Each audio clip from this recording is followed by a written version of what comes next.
Hello, my name is Pat Daly. I'm your attorney's briefcase representative and CEB's newest sales specialist. I'd like to welcome you and thank you for joining me for this walkthrough of the new cloud-based attorney's briefcase program brought to you by CEB. Before I explain the numerous ways that this acquisition is going to benefit you, I'd like to take a minute to just give you a quick history lesson.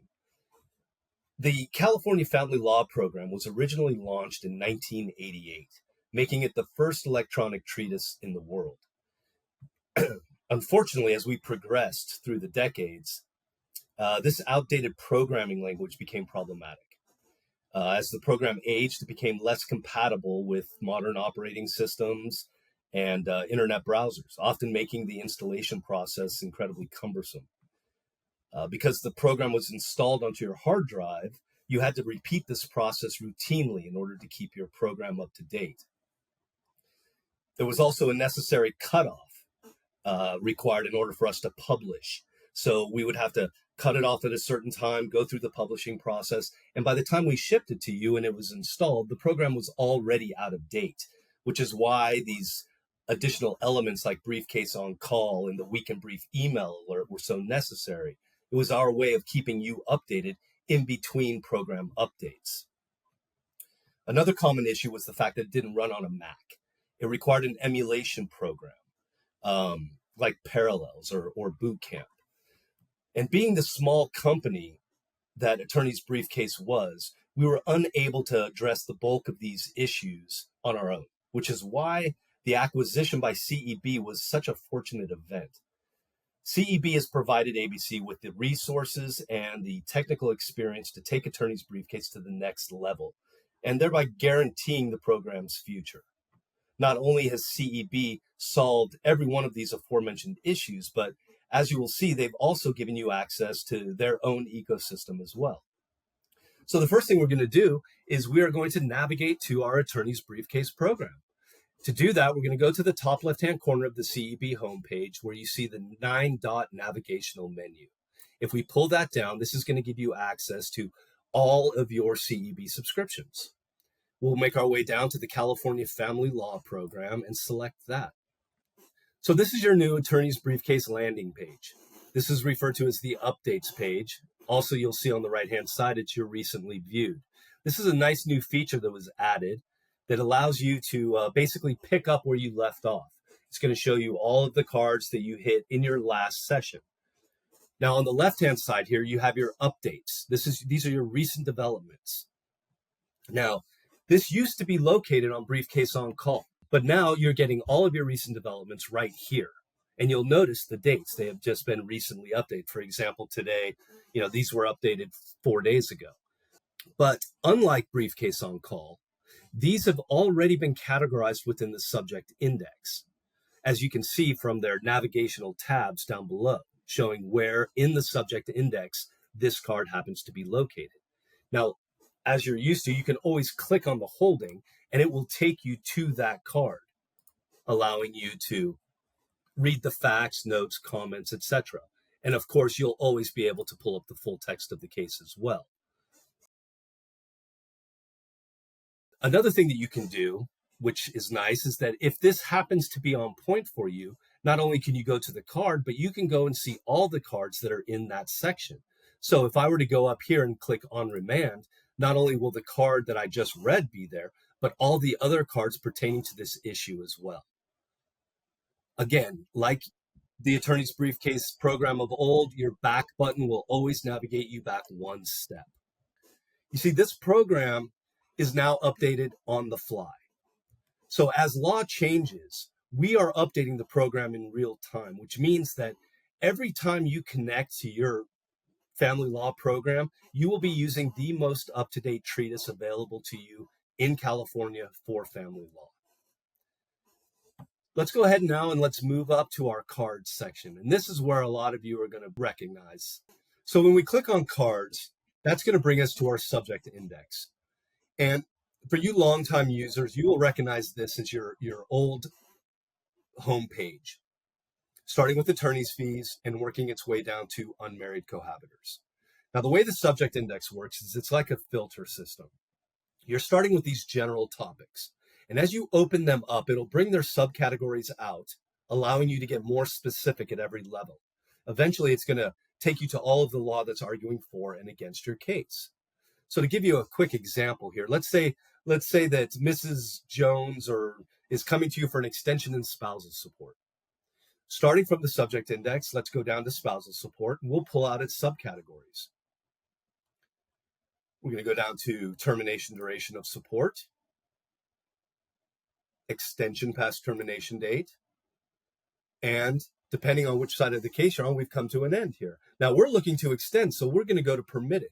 But one of the strengths about this program is that when I'm done doing my research, I can click back a step, I can go to not permitted, and I'm going to get every one of those arguments that'll be coming against me. But for the purposes of this, we are looking to extend, so I'm going to select permitted. Now, there are 9 cards on this topic. All 9 of these cards are arguing for the extension in one way or another. And here we start with their holding. So for the first card, we have, if right to request support is reserved to a certain date, court has jurisdiction to extend support beyond that date. By clicking on that, that will take us to our card. This is Marriage of Omaka, the citation's right there, the author of the opinion. And the facts, notes, and sometimes comments are available right here. Now, facts are facts. They're from the 4 corners of the opinion. But notes and comments, those come from our authors, giving you the status of the case, maybe discussing something that happened that was a little unorthodox. But at this page, you have the ability to copy any text. You'll also have the ability to copy with citation, at which point you can move to a Word document, an email, a brief, whatever, right-click and paste. You also have the ability to print this screen simply by clicking that print button, and it'll bring up a nice print window for you, showing you everything that you're seeing on the desktop version, including its location within the subject index so that you can easily come back and find it at a later time. Let's go ahead and go back. Now here's another nice couple nice features here, and this is throughout the program, and this is an example of well, here let's go to amount here. Now at Attorney's Briefcase, one of the things that we've always done is we've taken a case, breaking it into all of its different family law issues, brief those issues, and categorize them within the subject index. But another thing that we've done is always assume that there's 2 sides to a case, to an issue. Many treatises that you use will say, this is the law. But Attorney's Briefcase, we understand that at half the time, you're going to be on the other side of the case. And that's why throughout this program, you will always see, for example, here, cases favoring the paying spouse or cases favoring the supported spouse. Another nice thing here, for example, is under amount, we have factors considered. So if we go to the factors considered here is every factor taken into consideration when awarding spousal support. It's a nice little checklist for you to go down. Let's go ahead and click back, and this time we're going to head up to citations. And this is where you go if you're looking for a specific case. But another thing that you can do is you can come here to find all of the issues that pertain to a certain citation as well. For example, let's say that I'm looking for marriage of Epstein. I can come up here, I can click E, I can do a Control F, type in Epstein, and go directly to it. Now, when I click on this, you'll notice it didn't take me directly to the full text of Epstein. What it did is it took me to all of the cards within the program that have Epstein as their citation.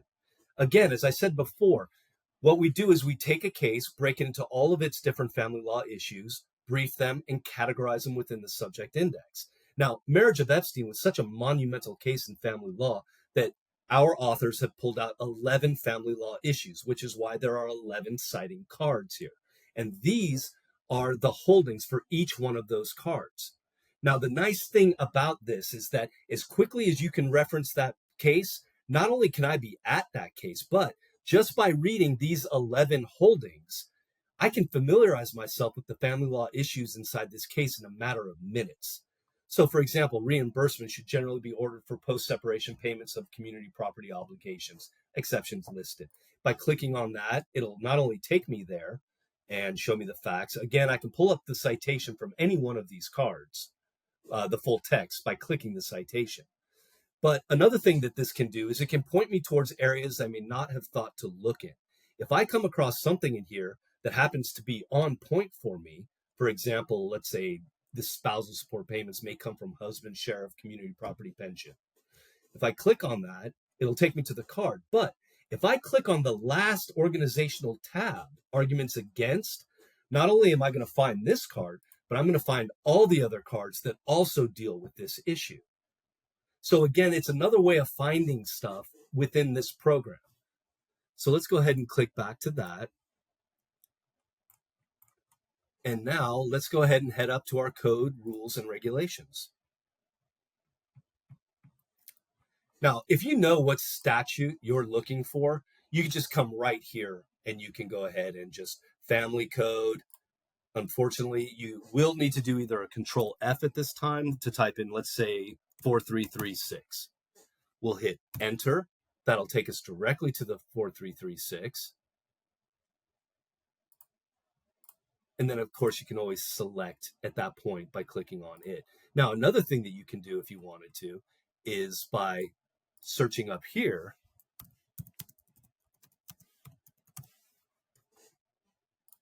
We can go directly to it as well.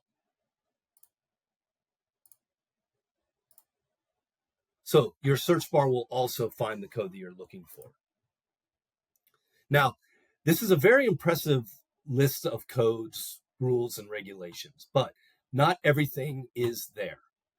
For example, you're going to have access to your entire family code, rules of professional conduct, CCP.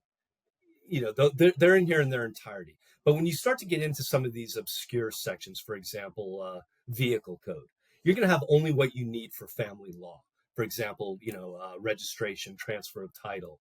CalGIC, you'll have, you know, some dealing with domestic violence. You'll have applicable U.S. codes in here, etc. Now, they're not all of these sections are in here in their entirety, but if you're using it in family law, we like to think you're going to find it in here. And if you don't, we'd love to hear it. Now, you'll notice that your search bar is now following you from page to page. Now, in the legacy program, we actually had 3 different search pages: search subject, search codes, and search full text. And they were on independent pages. So if you wanted to search everything within the subject index, you had to search subjects. If you wanted to search codes, you had to go to that page to search codes. Same with full text. Well, now you have a search bar that follows you from page to page. And this is a natural language search bar. So you can still use your Boolean connectors of old, but this search engine does a great job of understanding legal phrases, concepts, and it'll return the most relevant results. You can still pinpoint your searching to specific areas of the program, though, just like you used to be able to. For example, if I wanted to research, say, gambling, I could type in gambling. And I could do that through cards and find all of the cards where gambling hits. I could do that within citations and see if there are any citations where gambling is discussed directly in the full text. Same with codes, rules, and regulations. Now, if you have too many hits, just like the old days, you would add another word. So I could add support to this. And I could see what effect that gambling has on the ability to pay support. And right on point, we have corporate properly refused to consider husband's gambling winnings in determining ability to pay support. By clicking on that, it will take me to marriage of Roseanne. And again, if I wanted to, I could go to the last tab within that organizational thread, and it will give me all of the cards on this topic. Another feature that has been added to this new program is the bookmarks. You have the ability to bookmark cards within the program and associate them to folders that you create. Another means of organizing information relating to a particular topic. Simply by going up here, you can click this bookmark, but you can also create new folders simply by going up here. So I could actually call this a client's name. Let's say I was researching stock option allocation. I could call this stock option. You could call it whatever you want, as long as it's going to separate this issue from the numerous issues you have going on in your practice. Another nice little feature that they added is the calendar that allows you to check your history. So if I came in today and I wanted to find out what I was doing last Friday, I could simply come back in here, go to that date, and it is going to give me the history of everything that I clicked on throughout that session. Again, allowing me to pick up exactly where I left off. Now, in the beginning, I told you that one of the benefits of this acquisition is that CEB is giving you access to some of their ecosystem as well. So if we were to head back up to this 9-dot navigational menu bar and pull that down, we could go to, for example, OnLAW Pro. And when we go here, we have our search bar, just like we did before. But if you'll notice this time, let's use Bookmark again. When I type in Bookmark and I do a search, there's the case, marriage of Bookmark, and we're also getting access to TrueCite. That is CEB Citator. So it's going to let you know with these flags, cautionary flags, letting you know how often this has been cited, etc. And again, I could click into this, getting into all of the Bookmark stuff as usual. It's also going to list secondary sources. Now, these happen to be out of plan for me. I could add secondary sources or practitioner to my list of subscriptions, but they will let you know that, hey, Bookmark is hitting here as well. And down below here, it's going to give me some cases as well that are referencing Bookmark, and I could, of course, expand on that. Bookmark is such a widely referenced case that there's going to be quite a few of them, as you can see. But again, every one of these has been, the citator is going to tell you how often each one of these cases have been cited. Now, another thing that I could do is I could do that same search with, what do we use? Family Code 4336. I know that's referenced in Ousterman. Let's do a search for that. And that is going to bring up all the cases where 4336 is referenced. And there's my Ousterman case right down here. Again, it's going to tell you all with the citator to the left. It's going to give you all the various flags showing you how often this has been cited.